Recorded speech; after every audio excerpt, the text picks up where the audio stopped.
Demi sepotong mimpi tentang rumah sederhana bagi keluargaku, aku menjual seluruh harga diriku.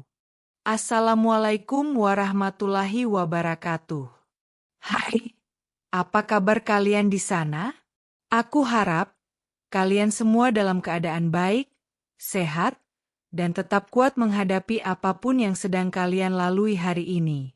Sebelum kita masuk ke kisah yang, jujur aja, cukup bikin hati bergetar kali ini, jangan lupa untuk klik tombol subscribe-nya dulu ya. Karena di sini, setiap cerita bukan sekadar cerita. Ada makna, ada pelajaran, dan mungkin ada kisah yang diam-diam mirip sama apa yang pernah kalian rasakan. Ngomong-ngomong, kalian nonton dari mana nih? Coba tulis di kolom komentar ya. Dari kota mana? Dari sudut mana bumi ini kalian menyimak kisah malam ini? Oke. Siapkan hati, kosongkan pikiran, dan biarkan cerita ini menusuk perlahan ke dalam hati dan meninggalkan jejak yang gak mudah kamu lupakan. Kita mulai. Lampu redup, hanya cahaya temaram menyinari seorang perempuan muda yang duduk di kursi kayu tua. Tangannya memegang buku catatan lusuh. Ia menatap kosong ke depan, lalu perlahan mulai bicara. Rina, pelan, berat. Namaku, Rina. Seorang anak kampung dari pelosok kecil di Jawa Timur. Aku, anak sulung dari keluarga miskin yang hidupnya seperti benang kusut, terlalu rapuh untuk diurai, terlalu kusut untuk dihindari. Aku pernah bermimpi jadi guru. Pernah, tapi hidup kadang tak suka bertanya dulu sebelum merampas. Ayahku sakit, ibu jadi buruh tani, adikku berhenti sekolah, dan aku, anak sulung yang tak boleh lemah. Jadi, aku berangkat ke negeri asing di Afrika, negara yang bahkan namanya tak pernah kusebut dalam doa. Di sana, aku bertemu seorang pria, majikanku, Mr. Yusuf. Pria setengah baya bermata elang, dingin, diam, disiplin seperti batu nisan. Aku bukan manusia baginya, hanya alat. Aku bangun saat pagi masih gelap, bekerja tanpa jeda. Salah sedikit, bentakan. Air mata, tak laku. Malam-malamku hanya ada isak tanpa suara. Berdoa dalam bisu. Menulis di buku lusuh. Ya Allah, kuatkan aku demi mereka yang kucintai. Lalu, malam itu, malam yang mengubah segalanya. Dia memanggilku. Nada suaranya lain. Tatapannya bukan marah, tapi kosong.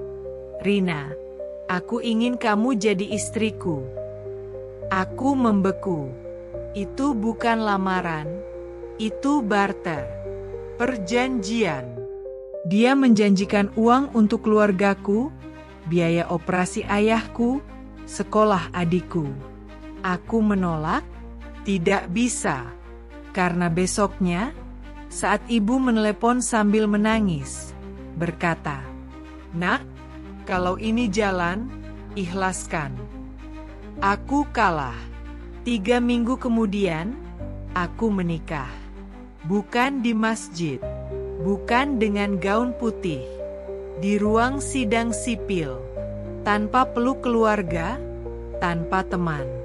Aku berdiri kaku seperti boneka kayu. Ia menyodorkan cincin, dan aku resmi miliknya. Malam pertama, bukan desahan, bukan kebahagiaan. Hanya sepi.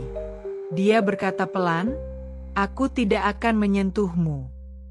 Tapi aku menangis, karena tahu, tanpa disentuh pun, aku sudah bukan milikku lagi. Hari-hari berlalu. Aku bukan pembantu, tapi juga bukan istri. Status naik, harga diri runtuh. Setiap malam aku mendengar langkahnya. Kadang dia hanya berdiri di depan pintuku. Aku tak tahu, itu pengawasan atau kesepian. Lalu, sebuah foto. Perempuan cantik tersenyum manis. Istriku. Kanker. Untuk pertama kalinya, aku lihat luka di balik matanya. Dan pelan-pelan, dunia berubah. Pagi itu, di meja makan, ada setangkai bunga. Tanpa kata, tanpa maksud. Tapi aku tahu, itu miliknya. Aku mulai mengenalnya. Caranya bertanya, "Kamu sudah makan?" Caranya diam di lorong malam-malam saat aku batuk. Datang membawa teh hangat. Kamu tidak harus selalu kuat. Kamu manusia juga. Kata-kata itu menghentakku. Karena aku lupa, aku manusia. Lama-lama aku mulai takut. Bukan takut padanya, tapi takut karena aku mulai nyaman. Takut karena aku mulai menunggu suaranya, menanti langkahnya, menyukai senyumnya yang canggung. Aku takut karena aku mulai menyayanginya. Hingga suatu hari, imigrasi datang. Statusku bermasalah. 2 pilihan, cerai dan dipulangkan, atau pindah ke negeri asing lainnya, mulai dari nol. Dia berkata, "Pilihanku tergantung kamu." Malam itu, aku tak bisa tidur. Aku memikirkan ayahku, yang kini sehat karena bantuannya. Adikku yang kembali ke sekolah. Ibuku yang mulai tersenyum.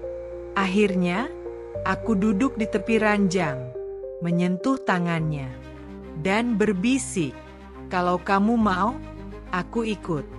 Tapi bukan sebagai istri yang kamu beli dulu. Aku datang sebagai perempuan yang memilihmu." Pagi itu, pelukannya bukan dingin, bukan kesepian, tapi hangat, seperti rumah. Kami pindah, tinggal di apartemen kecil, memulai segalanya dari awal. Aku bantu dia masak, jualan, belajar bahasa baru, membuat video masakan kampung. Orang-orang mulai menonton, dan malam-malam kami tak lagi berisi diam, tapi tawa kecil, obrolan ringan, canda yang masih canggung. Dan perlahan, luka itu sembuh. Tidak sepenuhnya, tapi cukup. Sekarang, aku bukan pembantu, bukan korban. Aku Rina, perempuan yang jatuh, diikat takdir, dipaksa menikah, tapi memilih bangkit, dan memilih siapa yang berdiri di sampingku. Kisahku mungkin tak sempurna, tapi bukankah justru disitulah letak keindahannya? Rina menutup buku catatannya, tersenyum tipis. Lampu perlahan padam, menyisakan suara detak jarum jam. Namaku Rina, gadis kampung dari pelosok Jawa Timur, anak sulung dari keluarga yang dikepung kemiskinan. Ayahku terbaring sakit, ibu hanya buruh tani renta, dan adikku terpaksa berhenti sekolah karena tak ada biaya. Aku tak punya pilihan. Ketika kesempatan itu datang, jadi TKW ke Afrika, negeri yang bahkan namanya tak pernah kucatat dalam pelajaran geografi, aku pergi. Negeri itu bagai dunia lain. Udara, bahasa, orang-orang, semuanya asing. Aku ditempatkan di rumah megah, lebih seperti istana, tapi bagiku itu neraka yang dibungkus tembok indah. Majikanku, Mr. Yusuf, pria berwajah keras berumur 45 tahun, duda tanpa anak, adalah sosok paling dingin yang pernah kutemui. Tatapannya tajam, suaranya berat tanpa nada ramah. Di matanya aku hanya alat, bukan manusia. Hari-hariku berjalan seperti narapidana tanpa borgol. Dari subuh hingga malam aku bekerja, menyiapkan makanannya, membersihkan vilanya seorang diri. Tak ada waktu rehat. Kesalahan sekecil apapun bisa membuatnya membentak atau melempar barang. Pernah aku salah menyetrika bajunya, dan setrika itu dilemparkannya ke lantai. "Bekerjalah seperti manusia, bukan beban," katanya dingin. Malam itu aku menangis diam-diam di pojok kamar kecil, menulis doa di atas buku lusuh. "Ya Allah, kuatkan aku, demi keluargaku." Bulan demi bulan berlalu. Aku mulai mematikan hatiku, menjadi mesin. Hingga suatu malam, hidupku jungkir balik. Saat hendak kembali ke kamar setelah membersihkan ruang tamu, dia memanggilku. Suaranya tak seperti biasanya. "Rina, duduklah sebentar." Aku gugup. Lalu kalimat itu keluar, "Aku ingin kamu jadi istriku." Seperti kilat menyambar di siang bolong, tubuhku membeku. Ini bukan lamaran. Ini transaksi. Dia menjanjikan uang bulanan untuk keluargaku, perawatan untuk ayahku, biaya sekolah adikku. Tapi semua itu terdengar lebih seperti jebakan ketimbang tawaran. Aku menangis malam itu. Air mata jatuh tanpa suara. Aku tahu, aku bukan wanita yang diinginkan hatinya. Aku hanya bidak catur di tengah hidupnya yang sepi. Aku hanya pelengkap dalam rumah megahnya yang sunyi. Dan ketika video call dari kampung datang, memperlihatkan ayahku yang sekarat, aku tahu aku kalah. Aku tak lagi punya kuasa atas hidupku. 3 minggu kemudian, tanpa gaun putih, tanpa keluarga, aku berdiri kaku di ruang sidang sipil. Aku menikah. Tangan kami bahkan tak bersentuhan saat cincin disodorkan. Malam pertamaku bukan penuh debaran, tapi ketakutan. Ia berkata pelan, "Aku tidak akan menyentuhmu malam ini." Tapi bukan itu yang membuatku menangis.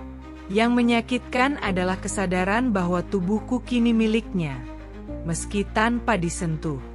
Aku telah hilang. Hari-hari berikutnya adalah siksaan batin. Aku bukan lagi pembantu, tapi juga bukan istri. Status naik, harga diri runtuh. Setiap malam aku mendengar langkah kakinya di lorong, kadang berdiri diam di depan pintuku tanpa berkata apapun. Aku tak tahu itu pengawasan atau kesepian.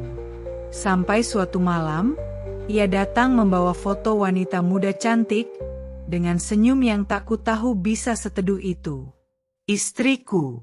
"Kanker," katanya pelan. Untuk pertama kalinya aku melihat luka di balik matanya yang dingin. Tapi itu tak membuatku tenang. Karena aku tahu, aku bukan pengganti. Aku hanya pengisi kekosongan. Bulan berganti. Hingga suatu pagi, di meja makan tergeletak buket bunga ungu kecil. Tanpa kartu, tanpa kata. Aku tahu itu darinya. Hari itu, dinginnya sedikit mereda. Ia mulai bertanya, "Kamu sudah makan?" Atau sekadar, "Kamu capek, istirahatlah." Malam-malamku tak lagi sepenuhnya basah oleh air mata. Kami mulai bicara tentang masa lalunya, tentang kesepian, tentang kematian istri yang tak sempat pamit. Aku bercerita tentang desaku, sawah, cita-citaku jadi guru. Kami bicara bukan sebagai majikan dan budak, tapi dua manusia yang sama-sama patah. Aku mulai mengenalnya, caranya bicara, caranya memandang. Mulai merasa hangat saat ia memanggil, "Sayang," dengan logat asing. Dan itulah yang kutakutkan. Aku takut mulai menyayanginya. Karena dulu aku membencinya setengah mati. Suatu hari kabar buruk datang. Status imigrasiku bermasalah. 2 pilihan, cerai dan aku dideportasi, atau ikut dia pindah ke negara tetangga, memulai dari nol.